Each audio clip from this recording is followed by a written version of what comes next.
ta san po na mel mu na nan ka hung kal songin ka mu ho hi zal mang hile kan mo hi chana chon wal din ka ta san po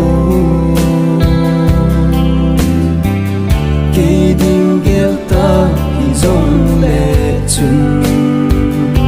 nam hin khô đinh ghét sao đó mi lon jana kisi te vai ghi ta ding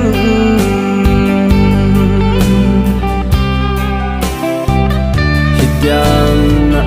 chan ho ka gel sa na hin ho man kano gel da ta nge katite lolin ei chup si in amang ta lo yu thu sim a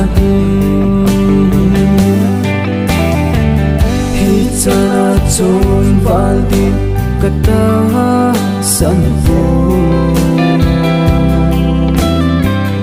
cây đinh ghét ta hi dòng lệ chun nam hin khô đinh ghét sao đó mi lon jana kisi te vai ghi ta ding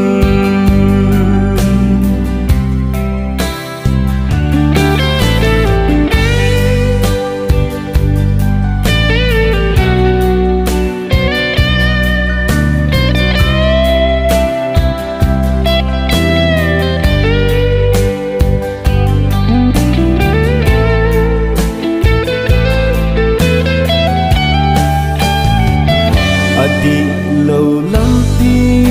là số na le na chôn na ho na khel thei na di mil si puma pa henga ka tau pi zing lai hin ki khel nai ko na nei de boy hi chana chon wal din kata san vo ki ding gel ta hi zong le chun nam hin kho ding gel sao do mi lon jana kisi vai ghi ta ding